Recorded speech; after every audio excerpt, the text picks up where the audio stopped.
Good morning everybody, आपका स्वागत है भारतीय ट्यूटोरियल में। तो आज हम शुरू करेंगे बहुपद पॉलिनोमियल। तो बहुपद में आपको कक्षा 9 में कुछ बताया गया होगा। कक्षा 9 में जो बहुपद है उसी का थोड़ा विस्तृत रूप दिया गया है।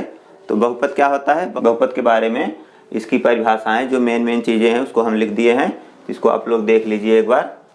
बहुपद पॉलिनोमियल, प्रत्येक बहुपद में एक ही चर राशि होती है। चर राशि का गुणांक वास्तविक संख्या तथा घातांक ऋणोत्तर पूर्णांक होता है। जैसे 3x² + 5x + 6, 5x घाते 3 + 2x² + 4x + 3 आदि। तो ये सब क्या है, बहुपद हैं। तो आप इसको थोड़ा गहराई समझ लीजिए। प्रत्येक बहुपद में एक ही चर राशि होती है। तो एक ही चर राशि मतलब चर होता है x, y, z, a, b, c, d, ये सब क्या है, चर हैं। तो चर यहाँ क्या है, यक्स है। तो यक्स में चर बहुपद है। और y में भी हो सकता है, जैसे 3y² + 5y + 6 ऐसा भी लिख सकते हैं। तो यक्स की जगह जरूरी नहीं कि x से लिखें, चाहे जो भी चर हो सकता है, लेकिन एक चर का प्रयोग किया जाता है। एक ही चर राशि होती है। चर राशि का गुणांक वास्तविक संख्या, तो चर यक्स है तो यक्स का गुणांक क्या है, वास्तविक संख्या 3। तो 3 क्या है, वास्तविक संख्या। वास्तविक संख्या क्या होती है, सभी संख्याएं वास्तविक संख्या होती हैं, चाहे वो परिमेय हो या अपरिमेय। वास्तविक संख्या मतलब परिमेय या अपरिमेय। परिमेय संख्या क्या होती है, ऐसी संख्या जिन्हें हम p/q के रूप में लिख सकते हो। p और q दोनों पूर्णांक होते हैं, तो ये सब परिमेय संख्या कहलाती हैं। परिमेय मतलब भिन्न के रूप में, जैसे 3/5, 4/5, कोई भी संख्या जो भिन्न में होती है वो परिमेय संख्या होती है। और अपरिमेय संख्या जिनका शुद्धतम मान ज्ञात करना संभव नहीं होता है, वह अपरिमेय संख्या कहलाती है। जैसे करड़ी संख्याएं अपरिमेय होती हैं, करड़ी में 2, करड़ी में 3, करड़ी में 5, करड़ी में 6, करड़ी में 7, करड़ी में 8, करड़ी में 9 नहीं। क्यों, करड़ी में 9 का वर्गमूल 3 हो जाता है, तो परिमेय हो जाती है। 3 मतलब 3/1, तो बटे 1 तो सबको होता है, तो परिमेय हो जाएगी। तो इस तरह से चाहे वो परिमेय संख्या हो चाहे अपरिमेय हो, उसका गुणांक कुछ भी हो सकता है। तो इसका गुणांक कुछ भी ले सकते हैं, ठीक है। लेकिन यहाँ यक्स और x घाते 2, x घाते 1, इसका घात ऋणोत्तर पूर्णांक होना चाहिए। यहाँ देखिए दिया गया है घातांक ऋणोत्तर पूर्णांक। ऋणोत्तर मतलब ऋण धन इतर, मतलब ऋण के अलावा। तो ऋण के अलावा मतलब धनात्मक घात होनी चाहिए। तो इसकी घात देखिए धनात्मक है, इसकी घात धनात्मक, इसकी घात धनात्मक, इसकी भी घात 1 है, तो ये भी धनात्मक होगी। तो इस तरह से आप लोग इसको देख सकते हैं कि कौन धनात्मक है कौन नहीं। अगर धनात्मक नहीं है तो बहुपद नहीं होगी, ठीक। इसके बाद बहुपद का मानक रूप है। तो बहुपद का मानक रूप क्या होता है, एकदम सिंपल चीजें हैं, सब आप लोग जानते होंगे, लेकिन हम एक बार फिर से बता दे रहे हैं। जिनको नहीं मालूम है वो फिर से समझ लें, या कन्फ्यूजन हो तो कन्फ्यूजन दूर हो जाए। बहुपद का मानक रूप मतलब बहुपद को हमेशा घात के घटते क्रम में लिखते हैं या तो बढ़ते क्रम में लिखते हैं। तो यहाँ देखिए सब घात के घटते क्रम में, ये भी लिखा गया है, ये भी लिखा गया है। तो हमेशा सबसे बड़ी घात पहले लिखते हैं, फिर उससे छोटी, फिर उससे छोटी, फिर उससे छोटी। तो ये घात के घटते क्रम में लिखा जाता है, यही बहुपद का मानक रूप कहलाता है। और बहुपद का मानक रूप लिखते समय आप आरोही में भी लिख सकते हैं, मतलब सबसे छोटा घात पहले, तब इसको, तो इस तरह से भी लिख सकते हैं। लेकिन आपको ज्यादा प्रयोग घटते क्रम में ही लिखना होता है, हमेशा बहुपद को घटते क्रम में लिखते हैं। तो ये बहुपद का मानक रूप कहलाता है। मानक रूप मतलब घात के घटते क्रम में लिखिए या घात के बढ़ते क्रम में लिखिए, दोनों मान्य है। लेकिन सर्वमान्य सबसे ज्यादा प्रयोग क्या होता है, घटते क्रम वाला होता है, ठीक। इसके बाद है बहुपद में एक पद है तो एक पदी बहुपद होता है। जैसे 5x², 6x, 8x। ये सब क्या है, अलग अलग हैं, क्योंकि यहाँ कामा दिया गया है। ये सब अलग अलग बहुपद हैं, इसमें केवल एक पद है। इसके बाद दूसरा है, यदि बहुपद में 2 पद हैं तो वह द्विपदी कहलाता है। द्विपदी मतलब इसमें 2 पद हैं, 2x + 3। मतलब पद कैसे अलग होता है, प्लस या माइनस से। बीच में अगर प्लस लग गया या माइनस लग गया तो बहुपद अलग हो जाएगा। यहाँ एक पद 2x है और दूसरा 3x है, ठीक है। ऐसे यहाँ भी देख लीजिए 4x² - 6, ये क्या है, 2 पद हैं। इसमें बहुपद में पद कैसे पता लगते हैं, प्लस या माइनस अगर लगा है तो उसी से पद अलग होते हैं, गुणे में नहीं अलग होता है। जैसे आपको हम यहाँ बता दें, एक पद हम दे दें 3xyz²। तो क्या है, ये एक पदी है, ये एक ही पद है, क्योंकि बीच में सब गुणे का चिन्ह है। तो गुणे का चिन्ह होने पर हमेशा वो एक पदी कहलाता है। तो ये गुणे का चिन्ह वाला वो एक ही पद होता है। पद कैसे अलग होगा? जब प्लस लगेगा या तो माइनस लगेगा। ठीक है। इसी तरह त्रिपदी बहुपद, यदि बहुपद में 3 पद हैं तो त्रिपदी कहलाता है। इसमें देखिए 3 पद है, 2x² + 3x + 5, तो 1 2 3। ऐसे इसमें भी 4x² - 6x + 2, तो इसमें भी 3 पद हैं। तो ये सब सिंपल चीज़ें हैं, बहुत इसमें ज़्यादा समझने की जरूरत नहीं है, एकदम आसानी से समझ गए होंगे। इसके बाद है शून्य बहुपद। शून्य बहुपद क्या होता है? तो बहुपद का गुणांक अगर शून्य है, बहुपद में चर का गुणांक अगर शून्य है तो वह शून्य बहुपद कहलाता है। मतलब उसका अंतिम रिजल्ट क्या होगा? शून्य ही आएगा। तो जैसे यहाँ देखिए 0x घाते 3 + 0x + 3, तो इसमें 0 गुणा 0 सब 0 अंत में हो ही जाएगा। लेकिन इसमें इसका गुणांक देखिए 0 है, इसका गुणांक 0 है, इसका गुणांक 0 है, तो इसका मतलब ये शून्य बहुपद है। ठीक है। इसके बाद रैखिक बहुपद है। रैखिक बहुपद मतलब रैखिक, आप लोग रैखिक समीकरण पढ़े होंगे। रैखिक मतलब एक घाती। अगर बहुपद एक घाती है तो वह रैखिक बहुपद कहलाता है। रैखिक मतलब चर की उच्चतम घात अगर एक है तो रैखिक बहुपद कहलाता है। रैखिक बहुपद ऐसा बहुपद जिसके चर की उच्चतम घात 1 हो, मतलब उसमें सबसे बड़ी घात 1 हो तो रैखिक बहुपद कहलाता है। 4x - 3, ऐसे है 2x + 5, ये सब क्या है? रैखिक बहुपद हैं। इसकी घात कितना है? इसकी घात 1 है, क्योंकि घात 1 तो लिखा नहीं जाता है, सब जानते होंगे। तो इसकी घात 1 है, इसकी भी 1 है, इसका मतलब ये रैखिक बहुपद है। इसी तरह द्विघात बहुपद है। द्विघात बहुपद क्वाड्रेटिक पॉलिनोमियल, ऐसा बहुपद जिसके चर की उच्चतम घात 2 हो द्विघात बहुपद कहलाता है। जैसे 2x घाते 2 - 8x + 3, तो इसमें क्या है? इसमें सबसे बड़ी घात 2 है, इसका मतलब ये द्विघात बहुपद है। और इसमें देखिए इसकी भी 2 घात है, सबसे बड़ी घात, तो ये भी द्विघात बहुपद है। तो किसी भी बहुपद की सबसे बड़ी घात उस बहुपद की घात कहलाती है। जैसे एक व्यंजक आपको दिया गया 5, हम यहाँ लिख दे रहे हैं 5x घाते 6 + 2x + 3, तो अब इसमें सबसे बड़ी घात क्या होगी? इस बहुपद की घात कितनी है? सबसे बड़ी घात क्या है? 6 है, इसका मतलब ये घात 6 है, तो इसकी घात कितना होगी? 6 हो जाएगी। समझ में आया?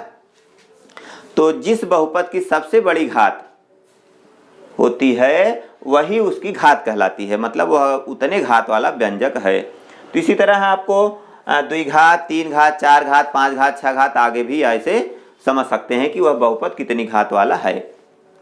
समझ में आया? चलिए इसके बाद आगे देखिए। इसके बाद है बहुपद के शून्यक। यदि बहुपद में चर के स्थान पर कोई ऐसा मान रखा जाए कि बहुपद का मान शून्य हो जाए तो यह मान बहुपद का शून्यक कहलाता है। मतलब अगर बहुपद में x के स्थान पर कोई अंक रख दिया जाए और उसका मान शून्य हो जाए तो वह बहुपद का शून्यक कहलाता है। शून्यक मतलब उस बहुपद का कोई ऐसा मान होगा जो कि उसके प्रत्येक मान को शून्य कर सकता है, तो वही उसका शून्यक कहलाता है, वही उसका हल भी होता है। ठीक है। तो इसको आप नोट कर लीजिएगा। देखिए जैसे हमें 3x + 4 का शून्यक ज्ञात करना है तो क्या करेंगे? तो हम लिख देंगे 3x + 4 = 0। फिर इसको हम समीकरण की टाइप से हल कर लेंगे। 3x = -4, तो x = -4/3, तो इसका शून्यक क्या हो गया? -4/3। तो यहाँ लिख दीजिए इसलिए बहुपद का शून्यक बराबर -4/3। अगर इसी को हम ग्राफी रूप में देखना चाहें तो इसका ग्राफ बना लीजिए।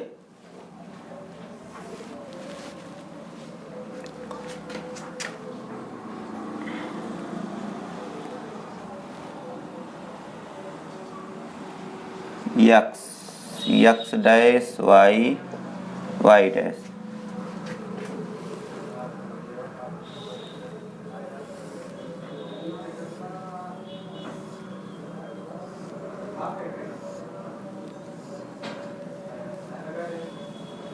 इस तरह से इसका ग्राफ बनाएंगे। यहाँ x का मान और यहाँ इसका मान लिख दीजिए, माना y = 3x + 4, तो यह है y = 3x + 4। तो x का मान कुछ अपने मन से लेंगे तो y का मान अपने आप आ जाएगा। x का मान हम मान लीजिए 0 लेते हैं, तो यहाँ 0 रखेंगे, 3 शून्य 0, तो y बराबर क्या हो जाएगा, ये 4 हो जाएगा। इसी तरह x का मान हमें जो शून्य पाए हैं -4/3 रखते हैं, तो x का मान हम -4/3 रखते हैं। देखिए क्या होता है, y बराबर 3x + 4, जहाँ x हम इसको रखेंगे तो 3 गुणे -4/3 और +4, तो अभी 3 से 3 कट जाएगा, बचा क्या, -4 + 4, तो बराबर हो गया 0। तो ये हो गया 0। ठीक है, तो इस तरह से आप इसको इस ग्राफ पर दिखा सकते हैं। तो x पर अगर 0 है तो यहाँ आपको दिखाना होगा 0 बीच में 1 2 3 4 5, 1 2 3 4 5, इधर भी ऐसे 1 2 3 4 5 पूरा दिखा सकते हैं, कोई दिक्कत नहीं रहेगी। 1 2 3 4 5, 1 2 3 4 5, -1 -2 -3 -4 -5, -1 -2 -3 -4 -5, 1 2 3 4 5, इस तरह से इसको दिखाएंगे। अब x पर 0 y पर 4, तो x पर 0 तो यहाँ है, y पर 4 यहाँ है, तो इसका ये कटान बिंदु ये होगा। इसके बाद x पर -4/3 y पर 0, तो -4/3 क्या होगा, 4 में अगर हम 3 का भाग देंगे तो 3 × 3, 1 बचा 0.03 त्रिकोण 1.3 -1.3, 1.3 मतलब 1 से इसमें बीच का जो है एक तिहाई भाग, तो तिहाई भाग हम यहाँ तक आ सकते हैं, तो एक कटान बिंदु ए हो गया और y पर 0।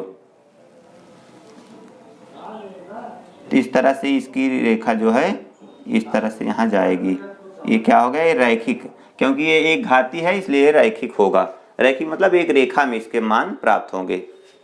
ठीक है, इस तरह से इसका ग्राफ दिखा सकते हैं।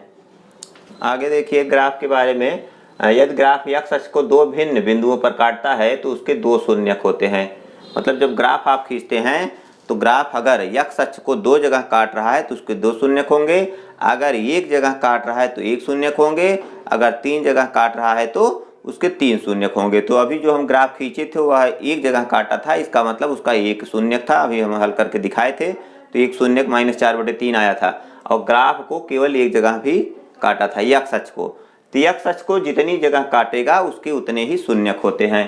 तो यहाँ देखिए पहले में दो शून्यक हैं, दूसरा यदि कोई ग्राफ दो संपाती बिंदुओं पर काटता है तो केवल एक ही शून्य। दो संपाती मतलब एक ही बिंदु काटना, एक ही बिंदु पर दो बार काटना, तो कुल मिलाकर के वो एक ही होता है।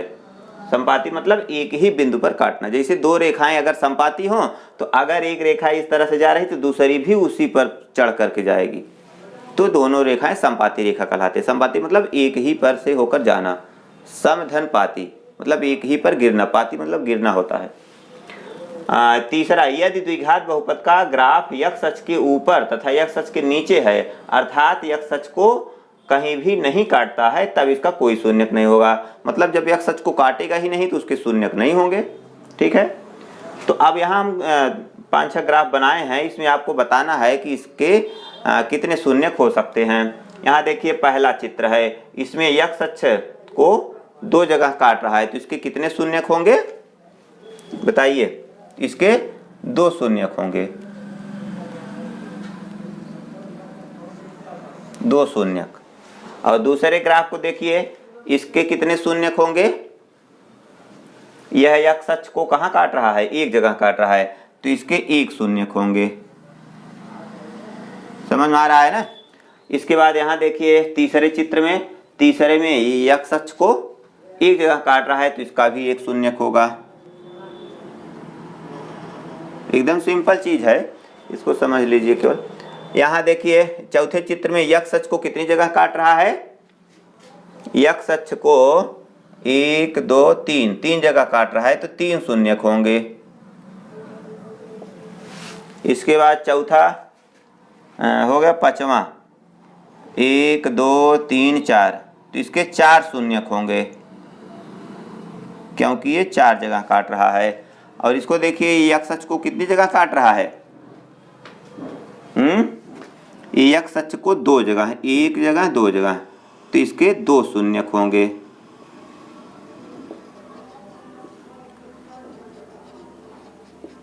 ठीक है, एकदम सिंपल चीज है।